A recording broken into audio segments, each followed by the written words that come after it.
Hello everybody, Satyendra GS academy Jhansi में आप सभी का स्वागत है। मैं सत्येंद्र आपके लिए लेकर आया हूं आज स्पेशल प्रोग्राम जो आपके लिए बहुत इम्पोर्टेंट होगा, आपको जानना चाहिए। सबसे पहले मैं देश के राष्ट्रपति प्रणब मुखर्जी, जिनका अभी हाल में ही निधन हुआ है 84 वर्ष की उम्र में, उनको शत शत नमन करता हूं। और आज हम प्रणब मुखर्जी जी से संबंधित, उनके जीवन से संबंधित कुछ महत्वपूर्ण पहलुओं पर अध्ययन करेंगे जो आप लोगों को जानना चाहिए, जो एग्जाम पॉइंट ऑफ व्यू से इम्पोर्टेंट है और एक बेहतरीन व्यक्तित्व से संबंधित है, उनके जीवन से संबंधित है। तो आइए हम लोग उनसे संबंधित, उनके जीवन से संबंधित कुछ महत्वपूर्ण पहलुओं पर रोशनी डालेंगे। अगर आपको बिंदु अच्छे लगे तो उनको नोट करते चलिए जाइएगा। जी हाँ, तो आइए हम लोग प्रणब मुखर्जी के जीवन से संबंधित कुछ महत्वपूर्ण बिंदुओं पर चर्चा करें। प्रणब मुखर्जी, जिन्हें हम लोग प्रणब दा के नाम से जानते हैं, पश्चिम बंगाल से संबंधित है। मुखर्जी जैसे नाम से पता चल रहा है। अब देखिएगा, प्रणब मुखर्जी पर हम आए उससे पहले हम उनके बैकग्राउंड पर आते हैं। प्रणब मुखर्जी जो पश्चिम बंगाल के हैं, उनके पिता का नाम कामदा किंकर मुखर्जी था, ध्यान रखेंगे। और कामदा किंकर मुखर्जी आज़ादी से पहले भारत छोड़ो आंदोलन और कांग्रेस के साथ जुड़े हुए थे, ध्यान रखेंगे। आज़ादी से पहले ही ये लोग स्वतंत्रता संग्राम से जुड़े हुए थे। इनके पिताजी का नाम कामदा किंकर मुखर्जी था, जिन्होंने भारत छोड़ो आंदोलन में अपनी महत्वपूर्ण भूमिका अदा करी थी और उस समय अंडरग्राउंड होकर इन्होंने काम किया। और एक दिन की बात है कि भारत छोड़ो आंदोलन जब चल रहा था 1942 में, उस समय क्या होता है कि पुलिस इनके घर आती है और प्रणब मुखर्जी सिर्फ और सिर्फ 7 साल के थे। तो इनके पिता किंकर मुखर्जी ने अपने बेटे 7 साल के बच्चे प्रणब मुखर्जी से बोला था, अगर चेकिंग करने आए पुलिस तो उनके सामने एक भी पेपर मत छोड़ना, उनकी चेकिंग कर लेना कि उनके पास कोई कागज तो नहीं है। अगर उनके पास कागज होगा तो वो हमें अपनी गिरफ्त में लेने की कोशिश करेंगे। इसी के तहत उन्होंने अपने घर में भी सारे के सारे पेपर जो गतिविधियों से जुड़े हुए थे मूवमेंट को, उनको दबा दिया था। इसके साथ साथ प्रणब मुखर्जी जो 7 साल के थे, उनके पिताजी तो होंगे ही नहीं, है ना, घर से बाहर अंडरग्राउंड गतिविधि में लगे हुए थे। प्रणब मुखर्जी सिर्फ और सिर्फ 7 साल के थे। जब वो पुलिस चेकिंग करने आती है तो पुलिस को कुछ हाथ नहीं लगता, पुलिस की वो चेकिंग भी करते हैं प्रणब मुखर्जी, और साथ में उनकी अतिथि देवो भव की तरह उनकी सेवा भी करी। उनसे बोला पुलिस वालों से कि आप खाना खा के जाइए। पुलिस वाले समझ गए कि बालक समझदार है। तो ये थे आपके प्रणब मुखर्जी, जो बचपन से ही समझदार थे और ये गुण उनको अपने पिताजी के माध्यम से भी मिले। चलिए अब देखिएगा, प्रणब मुखर्जी पर आते हैं हम लोग, जिनका जन्म 1935 में हुआ पश्चिम बंगाल में, जिसे पहले बंगाल बोलते थे। 1935 में पश्चिम बंगाल के वीरभूम जिले के एक छोटे से गांव मिराती गांव में इनका जन्म होता है। ठीक है, आगे बढ़ते हैं। जैसा कि इनकी पत्नी का नाम सुभ्रा मुखर्जी था और मां का नाम राजलक्ष्मी था, ध्यान रखेंगे। अब देखिएगा, बचपन से ही ये इंटेलेक्चुअल थे, बुद्धि के महारत हासिल थी, बुद्धि इनकी बहुत तेज थी। अब आगे हम लोग बढ़ते हैं। जैसे इनके पिताजी थे वेस्ट बंगाल असेंबली से भी जुड़े हुए थे इनके पिताजी इनके, ठीक है। आइए अब हम लोग बात करते हैं प्रणब मुखर्जी से संबंधित। देखिएगा, प्रणब मुखर्जी जब इनका जीवन धीरे धीरे आगे बढ़ता है, जब ये ग्रेजुएट की ओर आगे बढ़ते हैं, तो पॉलिटिकल साइंस हिस्ट्री में इनकी बहुत ज़्यादा रुचि थी। और इसके साथ साथ इन्होंने विद्यासागर नामक कॉलेज था पश्चिम बंगाल में, वहां पर अपनी सेवाएं भी एक शिक्षक के तौर पर भी 1963 के आसपास बता रहा हूँ। इन्होंने पॉलिटिकल साइंस हिस्ट्री की डिग्री तो हासिल करी, साथ साथ ये पत्रकारिता में भी इन्होंने हाथ आजमाया, जर्नलिज्म में भी हाथ अपनाया और वहां भी कार्य किया कुछ 1963 के समय। लेकिन इनका जो जीवन जो है कब आगे बढ़ा, 1968 के बाद 1969 के समय, 1968 के समय जब ये कांग्रेस में आते हैं। और उस समय ये वीके मेनन, जो एक बहुत बड़े डिप्लोमेट हैं, वीके मेनन बहुत बड़े, किसी हम लोग लेक्चर में वीके मेनन को जरूर कवर करेंगे। तो वीके मेनन के जो कैंपेन में ये इन्होंने बहुत प्रचार किया, ठीक है, इलेक्शन के समय। तो उसी समय क्या होता है, 68 में इंदिरा गांधी जी की नज़र इन पर पड़ती और वो समझ गए कि ये बालक में कुछ न कुछ दम है, ठीक है। तो बस यहीं से इनके जीवन की शुरुआत होती है, इनका जीवन आगे बढ़ना, पॉजिटिव में आगे बढ़ना चालू होता है। सबसे पहले 1969 ये पहली बार कांग्रेस साइड से राज्यसभा चुनकर आते हैं। बस समझिएगा, सीढ़ी पर चढ़ना इसका स्टार्ट है, लेकिन घमंड बिल्कुल नहीं। 1969 में ये राज्यसभा पहुंचते हैं। अब जैसा कि 69 में पहुंचे हैं तो राज्यसभा का जीवन काल 6 वर्ष का होता है। मैं यहाँ पर पहले ही बता दूं, 69 में, 75 में, ठीक है ध्यान रखिएगा, 81 में, 93 में और 99 में, यानी कि 5 बार ये कांग्रेस से राज्यसभा सांसद बनकर पहुंचे। ठीक है, 69, 75, 81, 93 और 99, 5 बार राज्यसभा। ठीक है, अब देखिएगा 69 में ये राज्यसभा सांसद तो बन चुके, लेकिन अब इनको पंख लगेंगे। इंदिरा गांधी तो इनको पहचान ही चाहिए थी बहुत अच्छी तरीके से, इनके टैलेंट को, ठीक है, इनके व्यक्तित्व को, इनकी नॉलेज को। तो 73 में इंदिरा गांधी इनको अपनी कैबिनेट में शामिल करती हैं और उप मंत्री का पद देती हैं। औद्योगिक विकास मंत्रालय में इनको उप मंत्री बनाया गया। 1973 की बात कर रहा हूँ। आप जानते हो कि 75 में ये फिर से राज्यसभा पहुंचते हैं सांसद बन के, लेकिन 75 से 80 के बीच का आप जानते हो समय इमरजेंसी भी है, और बाद में इमरजेंसी के बाद जनता पार्टी भी आएगी, और फिर जनता पार्टी जल्दी बहुत ज़्यादा शासन नहीं किया मोरारजी देसाई जनता शासन ने। उसके बाद ध्यान रखिएगा 1980 में ये सदन के नेता भी बने गए 1980 में। अब कहानी शुरू होती है इनके जीवन में 1983 में, जब कांग्रेस फिर से आती है गवर्नमेंट में। अब देखिएगा 1983 में जब इंदिरा गांधी ने इन्हें अब बड़ी जिम्मेदारी दी, इन्हें बनाया फाइनेंस मिनिस्टर, वित्त मंत्रालय दिया इनको। अब देखिए इन्होंने अपनी प्रतिभा का लोहा मनवाया, और यहीं से इन्होंने मनमोहन सिंह जी का नाम आपने सुना जरूर होगा, जो वित्त मंत्री भी हैं, आरबीआई गवर्नर भी रह चुके हैं भूतपूर्व, तो ये उनको जानते थे। तो इन्होंने अपनी टीम में आरबीआई गवर्नर बनाने का फैसला लिया। किसको? मनमोहन सिंह जी को। ये जानते थे कि ये इकोनॉमिक्स के क्षेत्र में बहुत सही है। अब होता क्या है, इनकी कुछ पॉलिसियां जो होती हैं आर्थिक क्षेत्र में सही रहीं।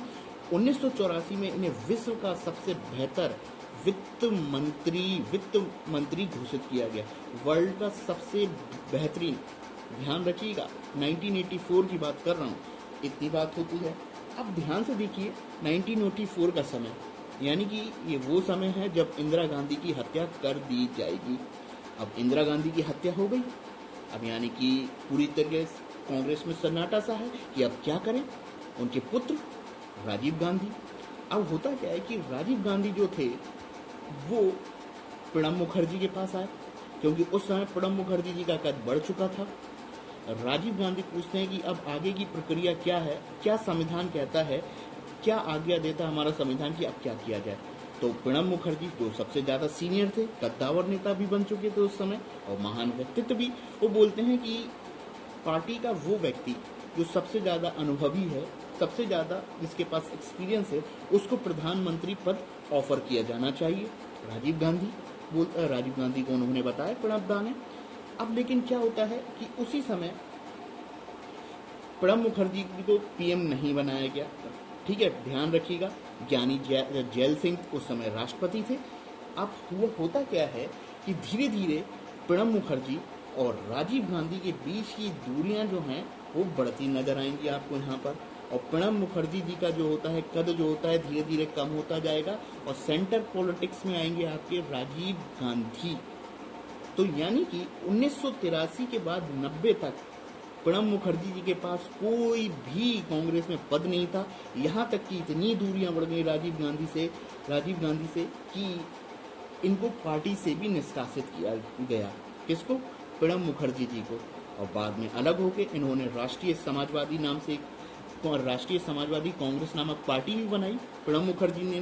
वो बात अलग है, पार्टी ने बहुत ज्यादा करिश्माई काम नहीं किया। 1986 के समय ये निष्कासित किए गए थे। ध्यान रखेंगे, पार्टी बहुत बेहतर काम नहीं कर पाई इनकी प्रणब मुखर्जी जी की, जो उन्होंने कांग्रेस से निष्कासित या अलग होने के बाद बनाई। लेकिन प्रणब मुखर्जी जी का कद बहुत महान था। अब क्या होता है, 1990 तक की बात यहाँ तक समाप्त होती है। अब देखिएगा 1991। अब 1991 में ध्यान रखेंगे आप लोग, जब कांग्रेस नरसिम्हा राव सरकार आएगी अब आपकी। अब नरसिम्हा राव सरकार में क्या होता है कि प्रणब मुखर्जी जो होता है कांग्रेस के और भी पॉलिटिशियन या लोगों ने समझा कि प्रणब मुखर्जी भाई कम तो है नहीं है, इनको फिर से लाओ। अब क्या होता है कि इनकी पार्टी का विलय कर दिया गया कांग्रेस के साथ, इनकी फिर से एंट्री हो गई कांग्रेस में प्रणब मुखर्जी जी की 91 में। लेकिन इनको बहुत बड़ी महत्वपूर्ण भूमिका या मंत्रालय नहीं दिया गया। अभी ये वेटिंग में थे कि कुछ अच्छा मिलेगा, लेकिन नहीं मिला 91 में। अब देखिए क्या होता है, नरसिम्हा राव की गवर्नमेंट थी, इन्हें बनाया गया योजना आयोग। सुना होगा आपने योजना आयोग का नाम। प्लानिंग कमीशन का उपाध्यक्ष बनाया गया, मंत्री नहीं, इन्हें बनाया गया योजना आयोग का उपाध्यक्ष नरसिम्हा गवर्नमेंट में, ध्यान रखेंगे। और जैसा कि आप जानते हो कि 93 में ये राज्यसभा से फिर से आते हैं सांसद बन के, और 95 में इनका महत्व फिर से बढ़ना चालू होता है।